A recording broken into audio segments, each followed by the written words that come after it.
Welcome back, everybody. Paul, how you doing? Doing good. How you doing? I'm doing really good. Really good. Big Todd? Blessed. I appreciate you asking, sir. I love it. I love it. Hey, so we got some feedback from our first episode. Really? We had a lot of people that day that were, listening to the show live, had questions when we were finished. That led to other questions. We were like, okay, I like these questions, and we're out there having dialogue. And so I think there was about almost 12 questions. We were like, man, we should be writing these down. We should do a follow-up show, regarding these questions. So we actually went out of our way and we did that.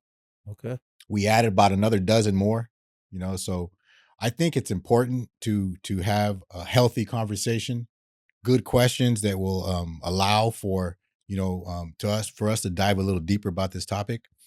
So you guys are going to be in for a treat, because we're going to dive a little deeper into what they call the censorship industrial complex. If that's a new word to you, look it up. It's out there and there's a lot of people talking about it. And you're going to want to know more about it because it's a very important topic. The idea of today's show, I did a little homework. I jumped on YouTube. And so everybody that's here, you guys go to YouTube, go to C-SPAN, go to Judicial Watch, go to a government organization YouTube site and type in the March 9th, 2023, the congressional hearing. It was a congressional hearing. There was, you had the left and the right, as far as that was the bipartisan committee. Then you had two witnesses. And I think it's very important to identify who these two witnesses are and then read their testimony. They all had about 5 minutes of testimony. I have the testimony from the two of them that were there present. I'm not going to read the whole thing, but you could see that I highlighted some stuff here. So I want to read the highlight. I think that's going to be a good opener into setting the stage. And then we'll go into some questions and hopefully some healthy dialogue. And you guys are going to see, and not you guys, but you guys, are going to see how important and necessary this is to be having this conversation. So for instance, March 9th, 2023, it was a hearing on the weaponization of the federal government on the Twitter files. If you guys remember from our first episode, we talked about the Twitter files. And, a little background too, in case somebody didn't hear the first episode.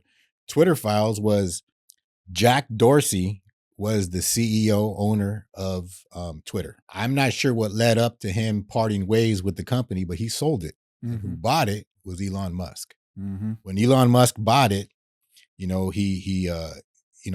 being as techie as he is and as genius as he is, he went into the back rooms and just started understanding what was going on, reading the emails, reading the direct messages, reading the Slack messages. And he ended up making a comment, off of what he found. What he ended up coming out and saying was that he inherited a crime scene, and it was because of what he found in the emails and so forth. And he found a lot of dialogue from government organizations, basically the alphabet organizations. The 3-letter agencies? The 3-letter agencies. Okay. Yikes. Collaborating. Yeah. Influencing Twitter executives and Twitter employees to censor. Colluding. Yeah. They were going to be censoring. And we have to look at it like this. They were censoring the American people.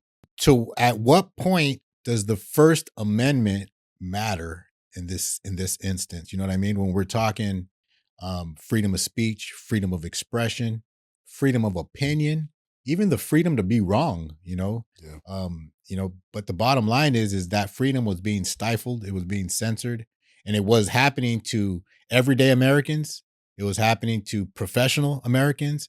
It was happening to the educated of America, where I would say professors, doctors, lawyers, people that actually wanted to put information out. It just happened to be an opposing view. Mm-hmm. It happened to be information that was against the narrative. It happened to be information that would cause maybe people to pause. Mm. And of course, if there's an agenda going on, that's the last thing you want, And so anyhow, I think it would be very appropriate to share a little bit about these guys' opening testimony. I definitely encourage for you guys to go online, find that YouTube and watch it. It's 2.5 hours, but it's worth your while. It's worth your time. So the gentleman that I'm about to read, his name is Matt Tayabi. I'm going to share a little bit about what he said in his opening testimony. So he says, I've been a reporter for over 30 years. He's a staunch advocate for the First Amendment. He's been, much of his 30 years has been spent at Rolling Stone magazine.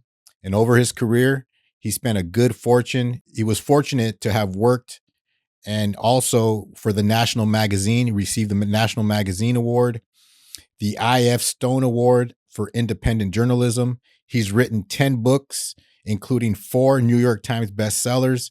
He's now an editor of the online magazine Racket that's found on the independent platform Substack. So that's a little bit about his background, but here's his testimony. The original promise of the internet was that it might democratize the exchange of information globally.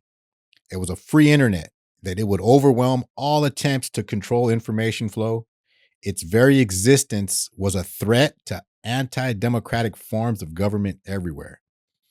What we found in the files was a sweeping effort to reverse that promise and use machine learning and other tools to turn the internet into an instrument of censorship and social control. Unfortunately, our own government appears to be playing the lead role. We saw this first hint in communications between Twitter executives about tweets before the 2020 election. They read things like, "Hey team, can we get your opinion on this? This was flagged by the department or the DHS." Or, "Please see attached report from the FBI for potential misinformation." This would be attached to an Excel spreadsheet with a long list of names whose accounts were often suspended shortly after.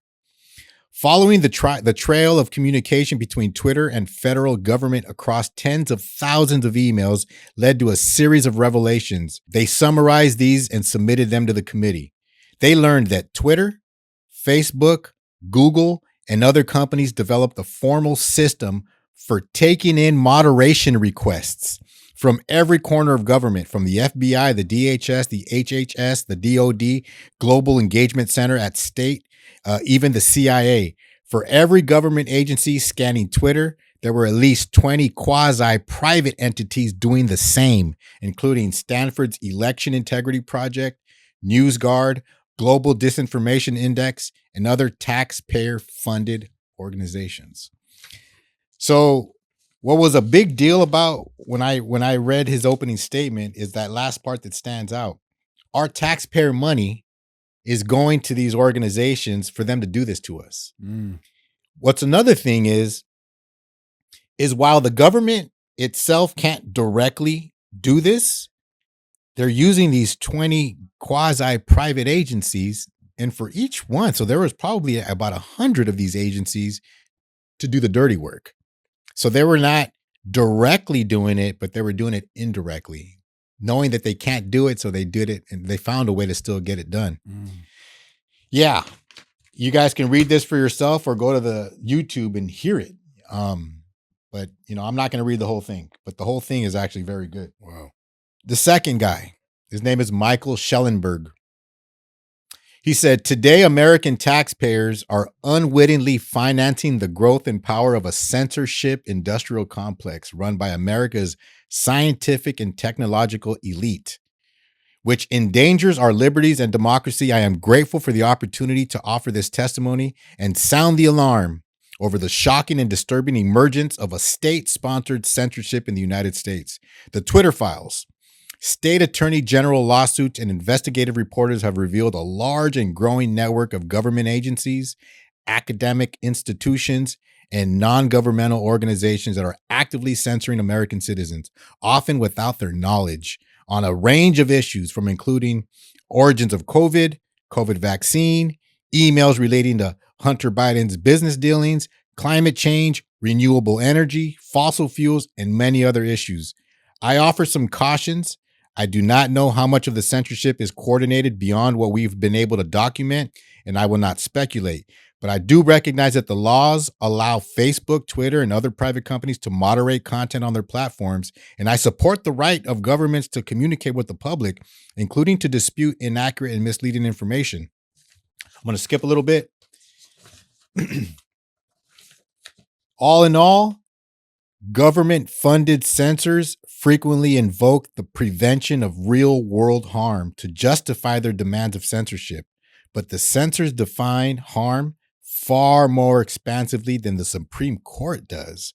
Censors have defined harm so broadly, in fact, that they have justified Facebook censoring accurate information about COVID vaccines, for example, to prevent vaccine hesitancy. Their goal clearly is not to protect the truth, but rather to persuade the public. That is the purpose of open debate and free exchange of ideas. Persuasion by covert means, censorship. This extreme reactionary attitude is bluntly un-American. Thoughts? Yeah. It's just there's a lot of mind control going on there, man. A lot of controlling, I would say. With that, they're able to control, what you see, when you see it, and how much of it you can see. A lot of filtering. I agree. So my question is, what do they have to gain from keeping us in the fog? What's the main initiative here by controlling the masses? I can probably answer that question by what I heard on the listening to the hearing. Mm-hmm. One of the people, one of the congressmen and one of the politicians, he asks, the witness, he says, in what countries and what types of governments censor speech, stifle speech, hide, the ability to, bring opposing views? And those witnesses, what do you think they answered? They said totalitarian governments, socialist countries, communist countries is where that happens. Like Cuba. Yeah, that's where that kind of stuff happens. So I almost answered your question indirectly. You did. Yeah. If you don't mind me asking, the most surprising revelations from the March 9th hearing on the Twitter files, you would say? Great question. The most surprising, I would like to have said it was some of the revelations of what they were censoring, but no, what kept getting me was that one side continued to criticize and discredit the journalist, say that this is necessary, we need to be doing this, said this is a conspiracy to think that the government is trying to step in and abuse the First Amendment. And I was like, the information is obvious. Why would there be an opposing side? Why wouldn't both, the left and the right both be saying, let's get to the bottom of this? But it wasn't. There was one side that did not want this information out. Wow. Here's a question. What is your perspective on the balance between combating misinformation and protecting free speech? I think it's important that we, like in civil in school, we don't really learn how politics works, and if we knew how politics works, we probably would have more people strongly having strong opinions toward that stuff.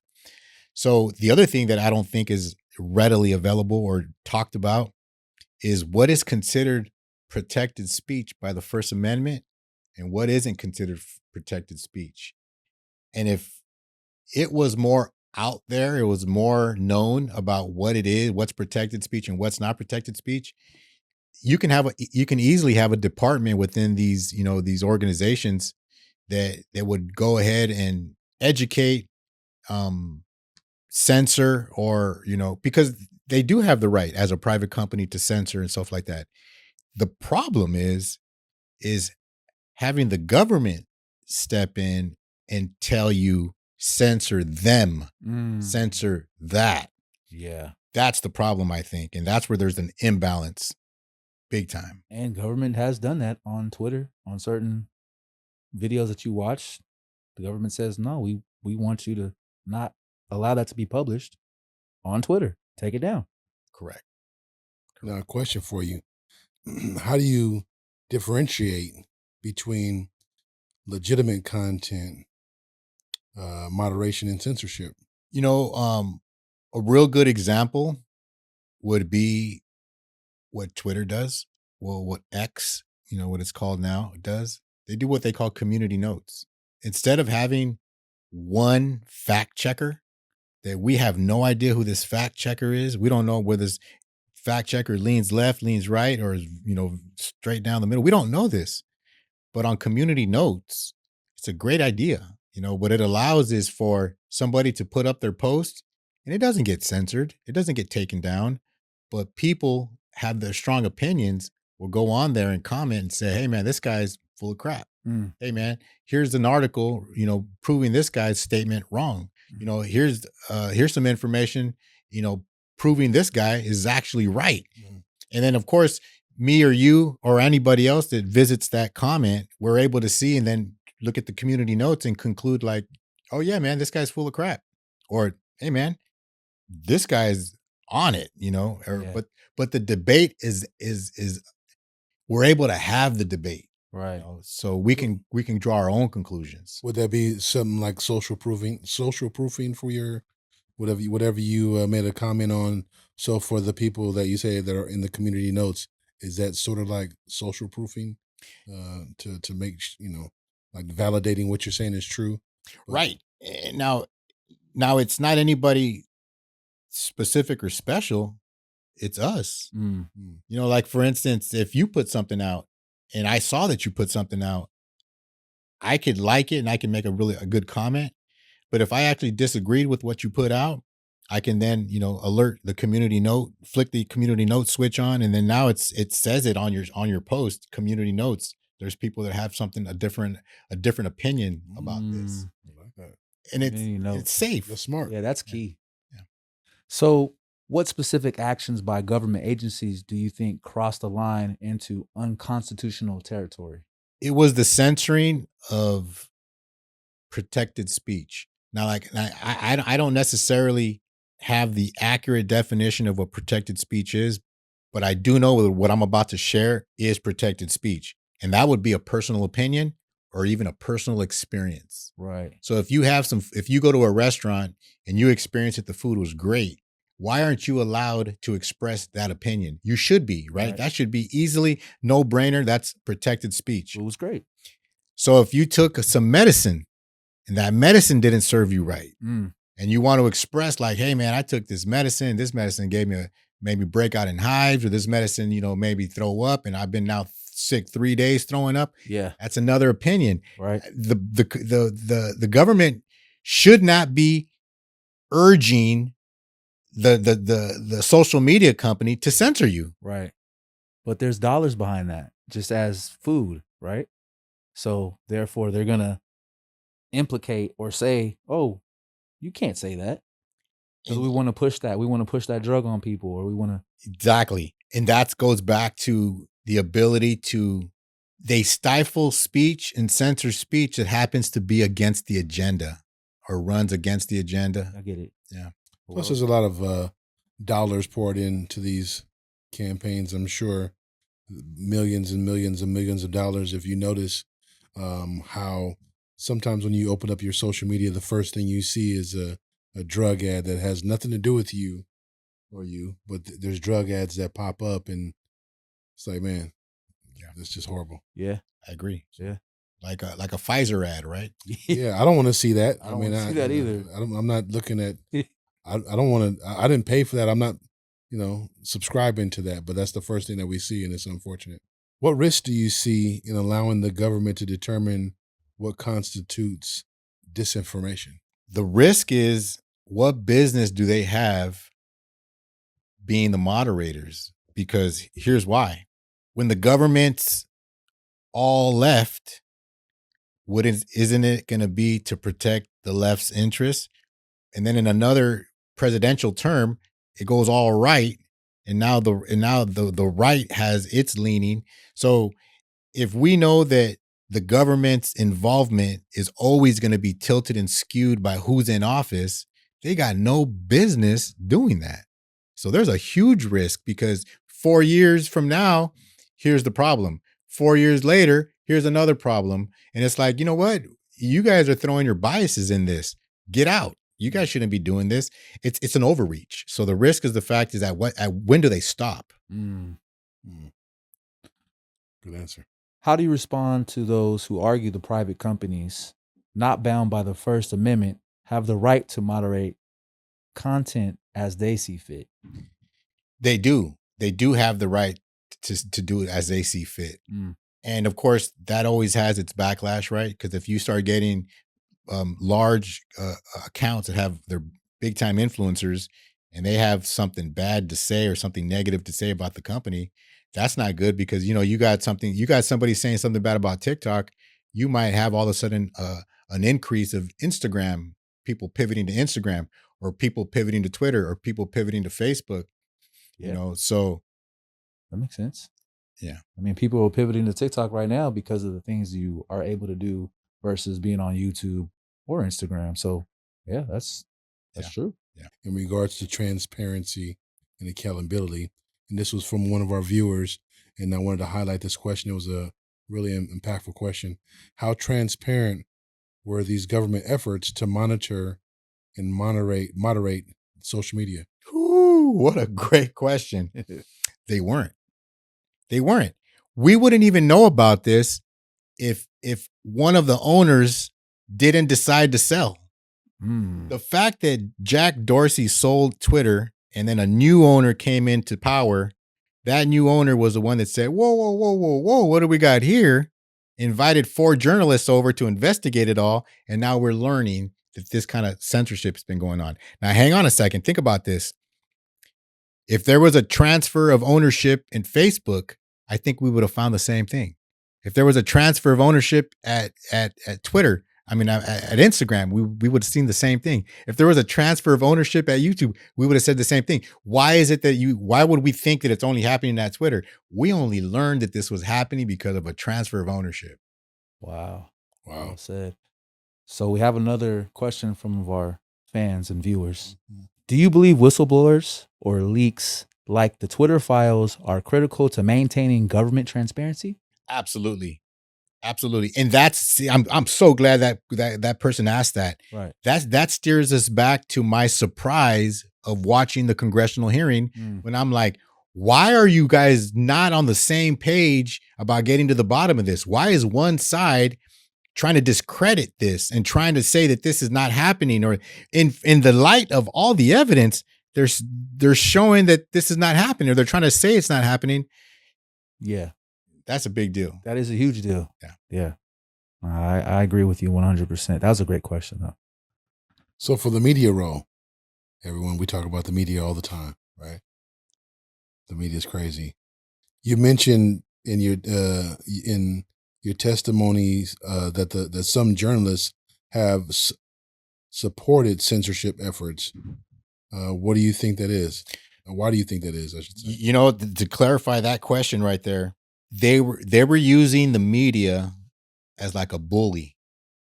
So what would happen is they would try to attempt to go after an influencer that put up information, or a doctor or a scientist that put up information, and have them take it down.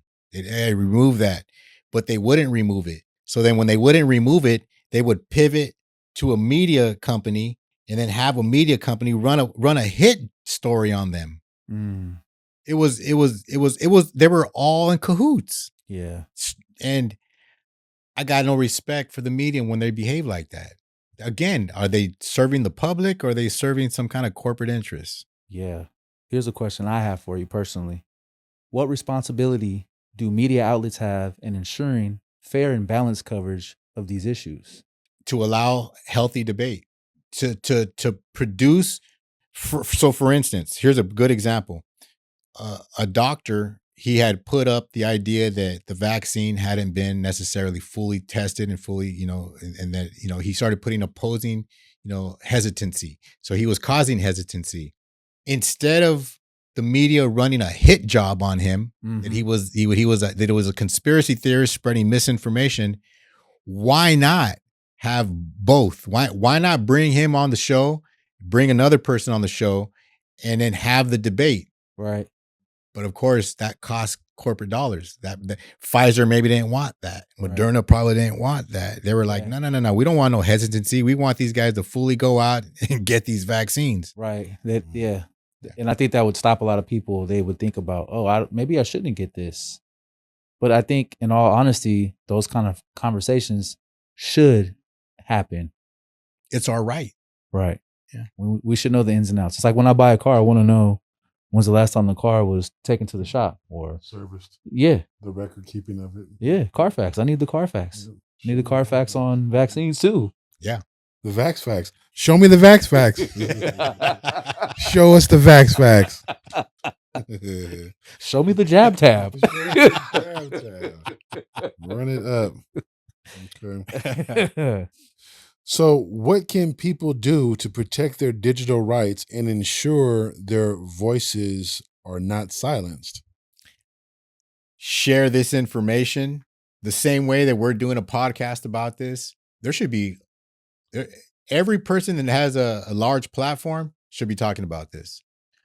If you have a small platform, you should be talking about this. Share a meme, share a sizzle reel. If you have a relationship with somebody who's got a podcast or they're an influencer, tell them, hey man, I think you should share this information. Like, we all need to really kind of blow the whistle. The more people know about this, the less they're going to get away with. Yeah.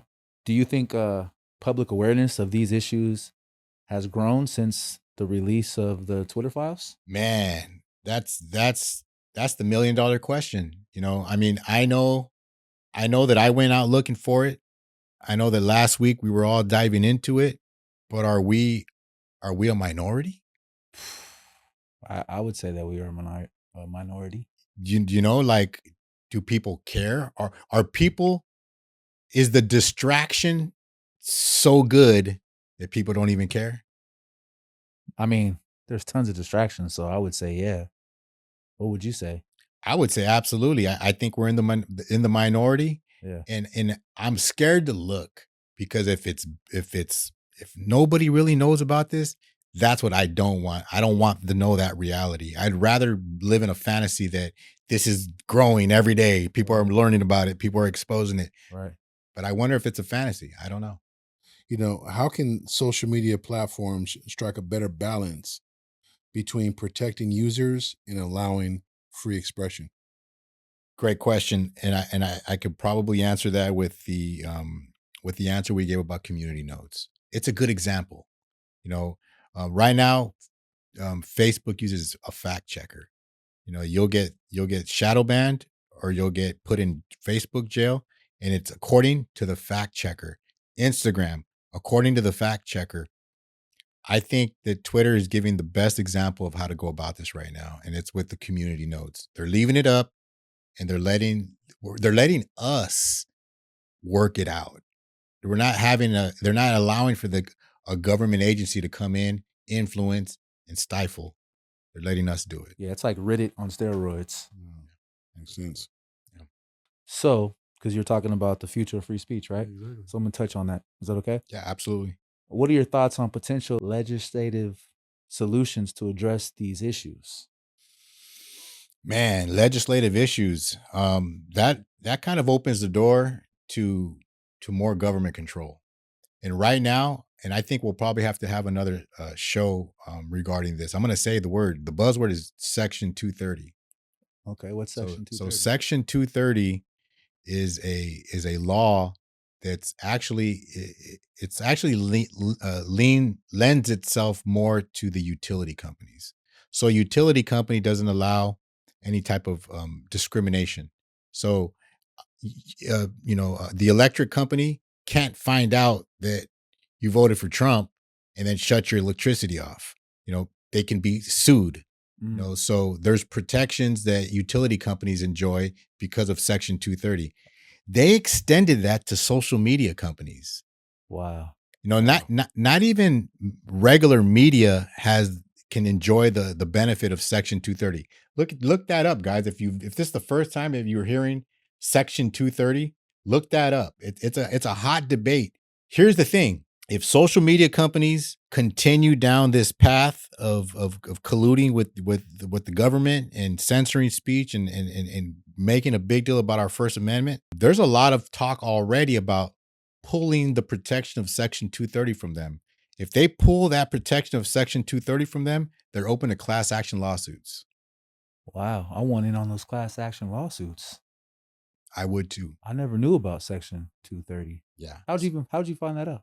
In these types of debates, I mean, in these types of, especially what we're talking about, the industrial, the censorship industrial complex, censoring First Amendment speech, media speech, you will come across it. You dive into there, Yeah, and you'll come across Section 230. Are there people talking about Section 230 like on any media sites? It would probably fall into the same thing that we just mentioned a little minute ago, that it's in the minority. It's something that, of course, can't go mainstream. If it goes mainstream, you're going to see people marching about it. Hey, man, because I would say this: if you can get a 1,000,000-man march going, you can easily get a 1,000,000-man march going about people who've been affected, censored, because at this point, it's an entire half the country that's being censored and stifled. And so if you decide to organize on this issue, that's a lot of pressure on legislators to pull the protection. All of a sudden, open it up for class actions. These companies are gone. Oh yeah, that's huge. You don't want that. That's huge. How do you respond to this? And I would like to ask both of you gentlemen this question here. Another viewer had put this question in. It's dealing with controversies, because last week they seen our segment and dealt with a lot of controversies. So some argue that government involvement in moderating misinformation is necessary to protect the national security. How would you respond to something like that? That's a loaded question, because I have a controversial answer. I truly believe that they inflate that risk. The risk of it being, so it's to say that, okay, did Russia play a role in influencing the 2016 election? Yeah, they did. But they made it seem as if it was huge. Like, it was like, oh man, like it's so huge, we need to get involved. And that's the game they play. The game that they play is that they do things in such a way so that they can excuse themselves of stepping in. Yeah, I agree with you on that one. So you're asking both of us. I would say, when do you really actually know the truth, even if it's from a credited person? Like, for instance, we'll talk about Fauci. Fauci's not a doctor for me, you, or him. He's just advising us to go get the jab. But we don't know the repercussions of after when we get the jab, what's going to happen to us. We don't know if it's going to cause any anguish to our body, or if we're going to have inflammation. So I would say, in a way, Fauci is not credible in that industry of what he's administering us to go get a shot, but he's credible in his industry. So the misinformation is, okay, yeah, I'm listening to him. I got it. Now I'm still sick. So it didn't really work. But what you're saying is you're trying to protect us from something that we don't know what is. Speaking about Fauci, do you remember seeing footage when he talked about the best thing for immunity was natural immunity? Like, if you just caught a cold and you kicked that cold's ass, that you already have the immunity built up to kick a cold's ass. I believe that. Did you see the footage on that? I didn't see that. Was that publicized? Dude, he had footage on that. And then of course, when people try to be like, wait a second, you did say that natural immunity is strong, and you try to bring up that video. But it's a numbers game. He looked at the numbers. He's seen probably how much he's going to get paid per dose, per shot, per human. And then the comeback, the get back, the round 2, round 3, round 4. Somebody's already went for round 5. I mean, he's lost his hair. So you saying the dark angel got him? Yeah, it's like, he's He done. signed up. He got like 3 strands of hair at the top, swiveling it. Oh, let's shoot him up. Yeah. Just you're done. Man. Oh You're man. done. First one had a head full of hair. You know? Went back a year later, just a little tree trunk.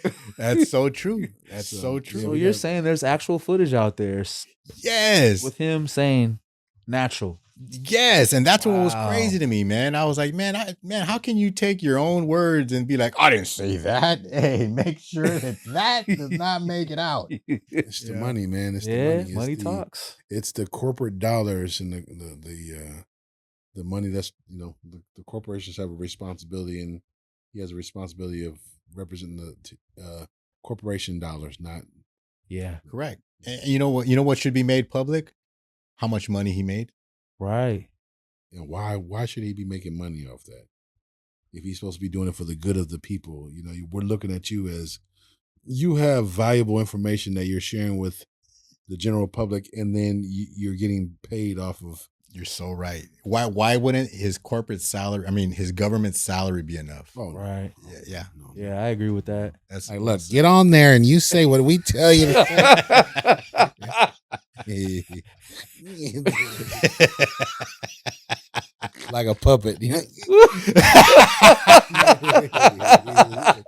Right up in his ass. We're protected to make $3.9 trillion. Exactly. That's some big money too. Oh man. So we got another question from our viewers, and this is on the topic of controversy and counter arguments. Okay. As we are in one right now. So the question is, what do you say to those who argue that misinformation itself can harm democracy and should be aggressively curtailed? Oh man, I don't agree with that. That's crazy. To take that position is taking the position that during that hearing, that other side that was saying that we need to aggressively pursue this. We need to let them do their job. This is a matter of country safety. This is a matter of electional interference. This is and what some of the journalist witnesses, what they were arguing was like that's very small. You guys are inflating it so that you can have an excuse to keep abusing your power. Damn, that makes sense. Yeah. That's well said. Well, as we wind this down, we're going to go into some personal reflections here. What challenges do you face in bringing this information to light today? You know what? That's a great question and concern, because, we get the views, we get the engagement. Is all of a sudden this show not going to get the views? Is all of a sudden this show not going to get the engagement because of algorithms that are deciding to not be favorable to what we're talking about? That bothers me. That bothers the crap out of me. You know what I'm saying? Mm-hmm, it would bother me too. Back to personal reflections. How has this experience shaped your view of government and the media? You know what? It just confirms and reaffirms, the fact that for years now they've been abusing and they've been overstretching and overreaching, and they're getting involved in things that they have no business being involved in. Mm-hmm. It bugs the hell out of me, Yeah. Now, man, I've been knowing you. Excuse me, sorry about that. Testing 1 2. Did you hear that? I've been knowing you for a very long time. I consider you to be a lifelong friend of mine, and I know you've been driven your whole life. And this question this is a personal question that I have for you right here. What motivates you to continue speaking out on such polarizing topics and issues? Great question, T. What motivates me? Family motivates me. Like, in other words, I've heard, you've heard this before, but when you can actually wear it, it means something more. And it's like, what country will my kids live in when I'm gone? I know what I'm living in right now. And if we go back to when we were younger, it just seemed things we were freer. You know what I'm saying? But as now we're adults, we can see where the overreaching is happening and where the control is happening, where the scary stuff is happening, where we're starting to behave like these other countries that we call totalitarian, socialist. We're seeing that, and usually you used to hear this, but I can wear it now. I can be like, you know what, man? When I'm gone, what kind of a country will my kids live in? I got kids. You got kids. You got kids. Mm-hmm. You know, I think you got kids. We all have kids that are about to enter college. You know, and to think that the college scene is tilted, no matter what, they're going to go right into these classrooms and get hit with 90% left-leaning dialogue and ideology. Damn, it's scary. Yeah. Because if you can brainwash them enough, they won't even really know that what they've accepted is shitty. Wow. So following that, call to action. And this is for you as well, Todd. Okay. Both of you guys can chime in on this. What can listeners do to support greater transparency and accountability in the government? And we're talking on a local spectrum and mainstream as far as government. Because you got your local government, you got your mainstream government. So just to... Oh, thank you. Well, I would say that it is the responsibility for the public to get in contact with their local, government agencies. Start there locally. What can you do for your community? How can you be involved? What time and what amount of time are you going to be spending to take care of your local initiatives to get you prepared for the larger initiatives and the larger things with the state level and then the actual federal level, but start locally so that you can get your feet wet and know how you can be of assistance and support and know where your local tax dollars are going. Yeah. Yeah. I would say I would talk about it. Challenge us. Challenge us through our comments. Why would I say this? Challenge other people that think like this. Challenge us. Talk about it. Like bring it up amongst yourselves and in your own circle and say, hey man, what do you think about this? I heard this. What do you think about this? Because until you have your own conclusion, it ain't gonna matter. What steps can individuals take to protect their own free speech in this digital age? That's a good question. That's one for all of us. I mean, think about it, right? You've been demonetized. You had your accounts deleted. Yeah. You have your large YouTube account that you're not able to monetize, because of, you've been warnings and community guideline warnings and then you hear all this. Yeah. I've had 2 Instagrams deleted. I had a Twitter account deleted. Yeah. I've had a Facebook that I don't even use anymore because I've been in jail so many damn times. Yeah.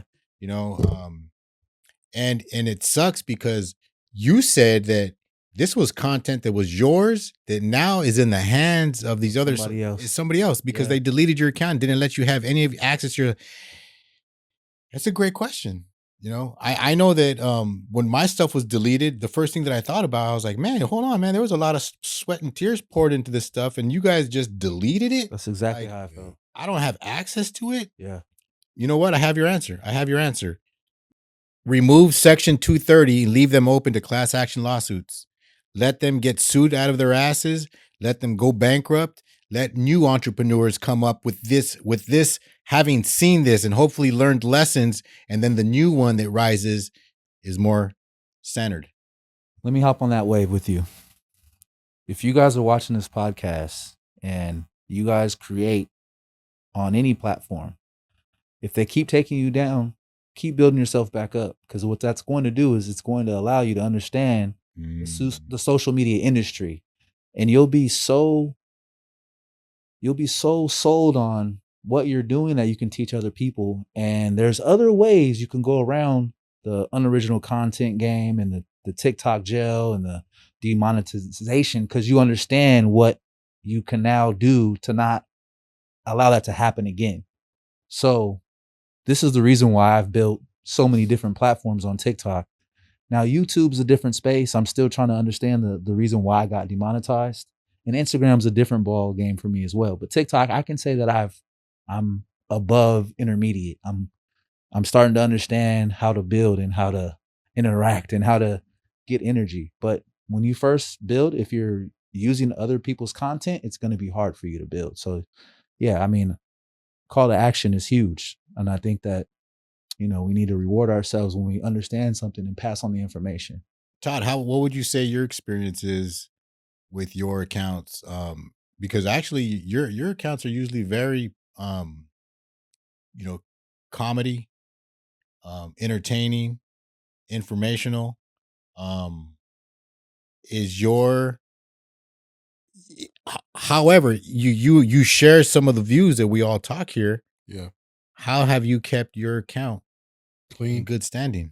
Plan, do review. I'll plan, the week or whatever post I'm looking to post, make sure that they're appropriate. I try to stay, even keeled.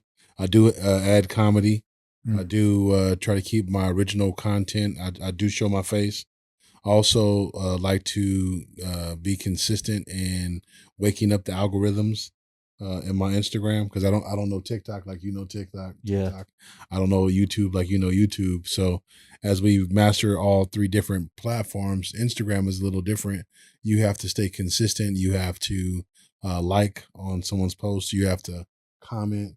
The comment needs to be 5 words or more, so that you can show real engagement as well too, and engage with other people's content, and other people that are engaged with their content engage with those comments as well too. It just shows the Instagram community that you want to be involved, and so it also shows the people that you've been liking your feed as well too. So and through the stories, so you have to like their stories, comment. And if you put the heart on the stories, obviously that puts you up in terms of their list of 100 people that's liked their or who has seen their stories. When you heart that, it goes all the way to the top. So then now that person that you are looking to influence or be influenced by, it sees that you've been engaged with their content. I got a really good question for you. First of all, hold on. Duly noted. Those are some good ass gems. So I don't know if y'all are paying attention. He just gave you the masterpiece. And if you've seen his Instagram, you would know. Like, he's giving out some solid information. So rewind this and play it back and write it down. And he did that for free. I got something for you. Did you experience censorship, what they call shadow banning, when you were promoting the cannabis account? Absolutely. Oh, you did? Oh, absolutely. Okay. Because, it's a lifestyle, and it was a lifestyle that they weren't ready for at the time. 2015, 2016, getting on social media, they weren't really ready to see us thriving in the cannabis space. They didn't know how we were promoting it. They don't know if we were doing it legally or illegally. They don't know if we were trying to sell online. So there was a lot of censorship behind that. So if we went to a grow, if we went to a facility and took footage of that, and you post that up, they would instantly flag you or censor that, because they didn't want you to monetize on a cannabis post. So you learned? Oh, I learned the hard way. Okay. You went through the ups and downs. And they'll basically taper down the people that you're following. It just keeps minimizing, where you may have 10,000 in a couple of weeks. If you put the wrong post up, you're down to 8,500, and they're taking people off your account because what? Yeah, it's just happening. Taking people off your account. Oh yeah. So all of a sudden you would have less followers? Less followers. Because they don't want people following you because of those reasons, what? To promote cannabis. But now you look, Sprouts carries cannabis products. Now you go to smoke shops, now they carry cannabis products. And that's just... So you were ahead of your time. It's just that they didn't know you were ahead of your time. Yeah, ahead of our times. Yeah. That's insane. Wow. Call to action. Yes. Are there any organizations or resources you could recommend for those who want to learn more about free speech and digital rights? At the top of my head, I don't know. And doesn't that suck? No, because we're going to find them. They should be readily available. In other words, we should be able to know them like, oh yeah, this organization. Yeah. But either they're unknown or they don't exist yet. Now repeat the question one more time, Pete. I'll repeat it for you. Are there any organizations or resources you recommend for those who want to learn more about free speech and digital rights? Now, audience, you hear that question? That's for you too. You guys can comment on this Yes, podcast and let us know if there are any resources that we should know about or any organizations that we can tap into or have someone from that organization come into this podcast so that they can share their views as well too, so we can get more insight. Yeah. Agree. Are we lacking something? If we are, bring them on in. I agree. I actually got a homework assignment for you guys, for you listeners. Those of you all that are eavesdropping, I got a homework assignment. Educate yourself on what's considered protected speech by the First Amendment and what's not considered. And Section 230. And Section 230. And Section 230. Well, gentlemen, I think that I appreciate your guys' energy. Likewise. And I appreciate your guys' participation and reading the fans' questions.